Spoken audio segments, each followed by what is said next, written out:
Bismillahirrahmanirrahim. Assalamualaikum warahmatullahi wabarakatuh. Perkenalkan, nama saya Muhammad Jauhat, Stambuk F551-19150.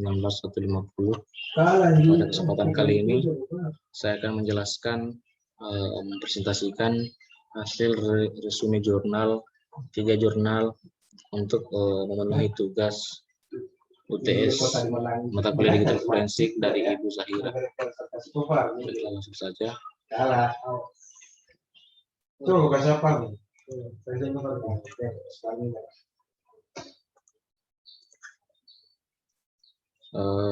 sini judul yang pertama, untuk jurnal pertama saya yaitu perencanaan digital forensik pada aplikasi Twitter menggunakan metode live forensics.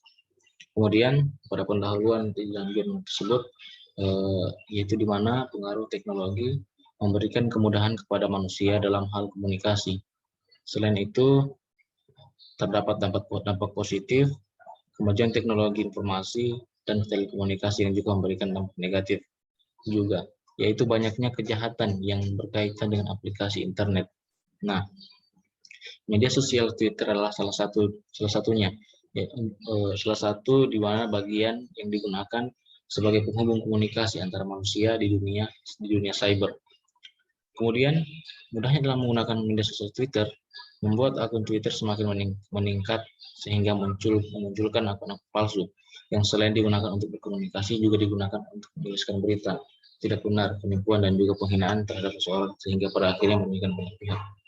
Kemudian inilah sambungannya, di data dalam penelitian Mukti Masuroro dan Khairani pada tahun 2017 menunjukkan bahwa banyaknya pengguna menyebabkan tidak sedikit tindak kejahatan dilakukan menggunakan media sosial sehingga menimbulkan tindak kejahatan diantaranya penculikan, penipuan, pencemaran nama baik, pemerasan, cyberbullying, dan lain sebagainya. Kejahatan media sosial Facebook dan Twitter meningkat sebanyak 780% selama 4 tahun dari 2008. Jadi ini adalah penelitian dari Mukti Masruro dan Khairani pada tahun 2008. Pada tahun 2017 mencatatkan bahwa selama 4 tahun dari tahun 2008 banyaknya kejahatan cyber yang terjadi. Kemudian lanjut, ini adalah tinjauan pustaka di dalam jurnal yang saya review ini, yaitu dia mengambil contoh penelitian dari Rahulullah et al. Pada tahun 2015. Mereka menggunakan National Institute of Justice sebagai metodenya. Jadi di dalam metode ini, metode National Institute of Justice, metode ini memiliki beberapa tahapan: collection, examination, analysis, dan reporting.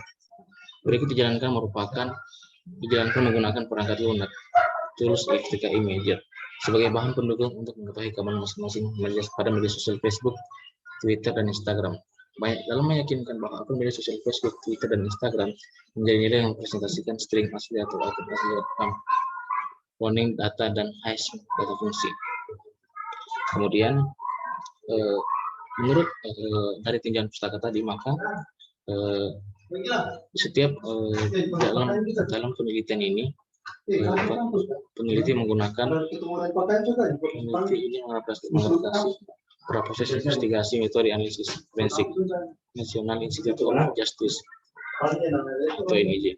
Dalam metode tersebut digunakan untuk memudahkan menjabarkan bagaimana gambaran yang sedang dilakukan agar bisa diketahui tahapan penelitian ini secara lebih sistematis sehingga dapat untuk dijadikan sebagai referensi pada penelitian selanjutnya. Pada gambar berikut merupakan tahapan metode penelitian, yaitu berada preparation, collection, examination, analysis, reporting. Untuk preparation yaitu tahapan menyiapkan segala peralatan yang dapat digunakan untuk melakukan tugas sesuai apa yang diperlukan dalam melakukan penyelidikan. Kemudian collection, pengumpulan dokumen atau membuat salinan dari objek fisik digital yang berisi bukti lain. Tahapan examination, pemeriksaan. Tahapan untuk melakukan pemeriksaan bukti elektronik, bukti digital. Jadi di dalam tahapan examination ini itu tahapan dalam pemeriksaan bukti elektronik. Kemudian analisis, itu menganalisa bukti-bukti yang telah didapatkan Setelah didapatkan bukti Twitter, itu tahapan dilakukan analisis data untuk menentukan bukti signifikan dan menilai dari pembuktian. Kemudian reporting pelaporan. Pada tahapan ini terdapat urutan catatan pemeriksaan pada setiap kasus. Dari pembuktian tersebut, LKM menunjukkan bahwa merujuk pada metode penelitian Institute of Justice. Kemudian simulasi perancangannya. Nah, seperti estimasi perancangannya, sebuah rancangan untuk mendapatkan suatu bukti digital untuk dilakukan analisis. Para penelitian ini menganalisa dari tiga media sosial tersebut sehingga melakukan data analisis. Misalkan tentang perancangan dilakukan penelitian, user, internet, aplikasi Twitter, forensik, analisis data. Nah, seperti ini rancangan dalam penelitian. Kemudian untuk kesimpulan dari penelitian ini menggunakan National Institute of Justice atau NIJ sebagai metode. Metode ini memiliki beberapa tahapan, yaitu collection, examination, analysis, dan reporting. Lalu metode tersebut kemudian dijalankan menggunakan perkebunan FTK Imager lalu sebagai bahan penelitian untuk mengetahui keamanan pada aplikasi Twitter. Baiklah, berdasarkan beberapa hasil dari tahapan-tahapan metode yang telah dilakukan, proses analisis mengenai data pada media sosial Twitter dapat dikatakan bahwa bukti digital berupa barang bukti data yang valid. Jadi, menurut hasil penelitian setelah menggunakan metode dari National Institute of Justice, dari beberapa tahapan yang dilakukan, itu disimpulkan bahwa bukti digital yang berupa barang bukti data yang valid.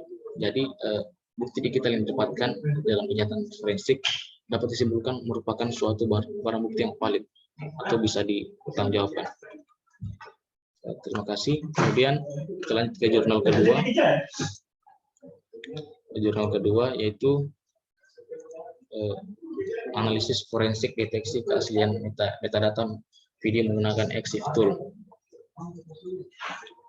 Di sini pendahuluannya seperti yang kayak tadi, mendeskripsikan apa itu teknologi, kemudian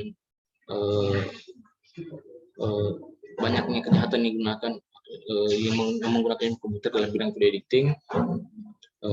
Selain itu, dari waktu ke waktu semakin banyak software editing video gratis dan semakin mulai digunakan. Namun perkembangan ini banyak dilakukan oleh oknum video creator untuk memanipulasi atau memanipulasi sebuah video hoax yang menyebabkan adanya perselisihan sehingga banyak kasus-kasus video tersebar yang tidak bisa dipercaya begitu saja oleh masyarakat. Kemudian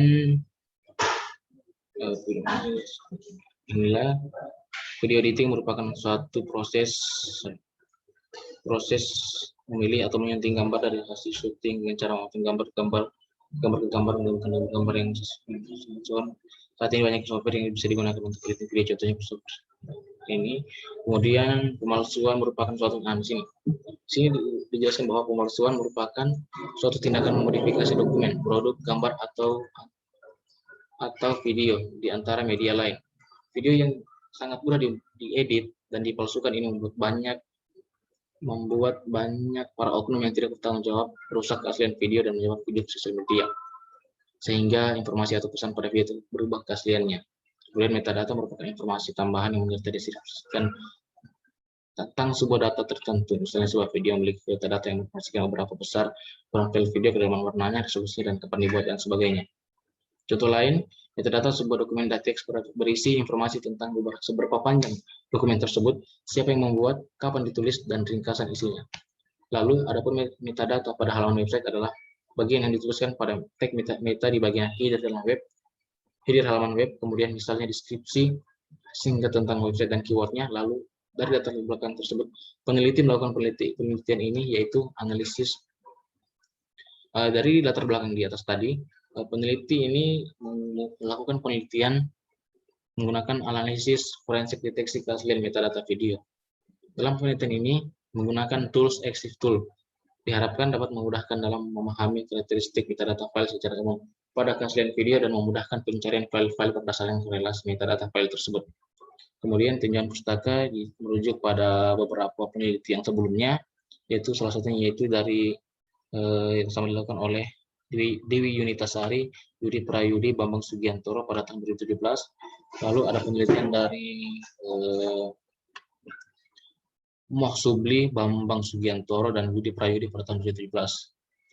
Lalu kita lanjut metode penelitian. Nah, setelah melakukan tinjauan pustaka atau melihat sumber referensi penelitian sebelumnya yang berkaitan dengan penelitian yang dilakukan oleh peneliti tersebut, maka peneliti ini mengambil kesimpulan bahwa metode penelitian yang diangkat yaitu menggunakan beberapa metode, menjelaskan secara terperinci mengenai langkah yang digunakan untuk melakukan sebuah penelitian ini, dan menjelaskan alur sistem yang digunakan, yaitu exit tool.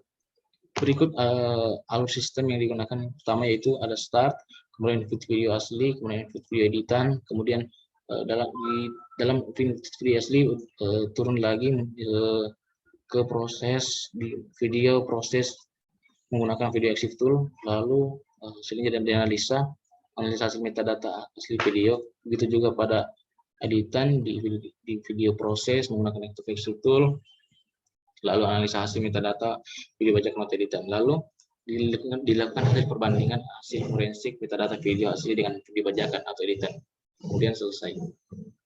Lanjut, kesimpulannya yaitu setelah melakukan beberapa hal terkait dengan perancangan, deteksi, dan analisis deteksi keaslian metadata pada video, konsep dasar dalam melakukan analisis deteksi video ini adalah dengan membuat sampel video editing, di mana sampel video editing digunakan untuk membandingkan metadata rekaman video asli, dan kemudian dilanjutkan tahap processing exit tool, di mana tahap ini adalah proses membaca metadata video dengan exit tool, dan tahap akhir adalah analisa hasil metadata. Terima kasih. Kemudian kita lanjut pada jurnal ketiga. Yang ketiga yaitu berjudul Analisis Forensik Digital pada Line Messenger untuk Penanganan Cybercrime. Penanganannya yaitu ini dari data survei menggunakan aplikasi di Indonesia yang dilakukan oleh lembaga survei online Jakpat pada awal tahun 2016, bahwa pengguna BlackBerry Messenger menempati peringkat pertama dengan 80,31% pengguna, disusul WhatsApp dengan 72,78% pengguna, dan di posisi ketiga adalah Line dengan 71,33%. Berdasarkan data tersebut, kejahatan cyber tentu saja sangat mungkin terjadi pada aplikasi Line Messenger. Laporan yang dikeluarkan oleh RSA Anti-Fraud Command Center atau AFCC menyebutkan bahwa dari tahun 2013 hingga tahun 2012 terjadi peningkatan aktivitas cybercrime mencapai 173% di seluruh dunia, dengan total kerugian mencapai angka 325 miliar US dollar. Kemudian, laporan tersebut juga melaporkan bahwa pada tahun 2015, sebesar 45% transaksi dilakukan melalui saluran mobile, sedangkan sebesar 61% penipuan terjadi melalui perangkat mobile. Jadi, sudah banyak penelitian membuktikan dari tahun-tahun sebelumnya bahwa banyak penipuan transaksi maupun penipuan transaksi melakukan perangkat mobile, dan kerugian tersebut ada yang mencapai hingga 320 miliar US dollar. Kemudian di antara penipuan tersebut yaitu adalah pornografi, perjudian online, cyber stalking, cyber trespass, dan cyberbullying. Semua ini adalah kejahatan cyber yang dapat dilakukan di dalam internet. Kemudian semua jenis kejahatan cyber tersebut sudah tercantum di dalam Undang-Undang Negara Indonesia. Nah, di dalam Indonesia sudah ada aturannya, yaitu dalam Undang-Undang nomor 11 tahun 2008 tentang informasi dan transaksi elektronik atau ITE yang berisi ketentuan pidana bagi pelaku cybercrime. Lanjut saja, kajian pustakanya mengambil penelitian dari berjudul Line IMF Forensic Analysis tahun 2015 yang dilakukan oleh Asif Iqbal dan kawan-kawan.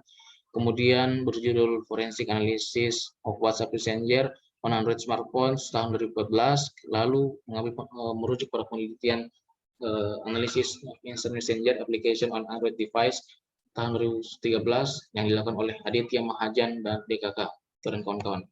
Lalu ada ini. Kemudian Line adalah aplikasi Instant Messenger yang diluncurkan di Jepang sejak Juni 2011.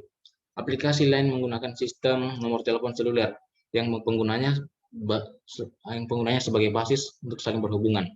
Aplikasi Line saat ini tersedia untuk gadget yang memiliki sistem operasi iOS dan Android. Lalu metode penelitian, pada penelitian ini mengacu pada proses investigasi yang dijelaskan oleh Ravneet Kaur, Amandeep Kaur, dan dalam jurnal ilmiahnya. Metode tersebut terdiri dari beberapa tahapan yang perlu dijabarkan pada gambar berikut, yaitu ada preservation atau perangkat si pelaku yang berisi informasi dijauhkan dari kemungkinan rusaknya data. Kemudian adalah collection, yaitu di mana proses routing akan memberikan akses yang lebih dalam pengambilan data pada perangkat si pelaku.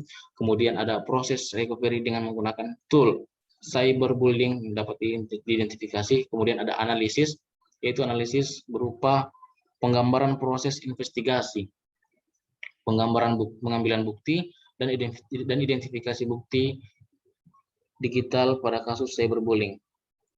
Hasil pembahasan, analisis forensik digital pada line messenger untuk penanganan cybercrime diawali dengan beberapa langkah, yakni ada yang saya sebutkan tadi, preservation, collection, examination, dan pada akhirnya adalah analisis.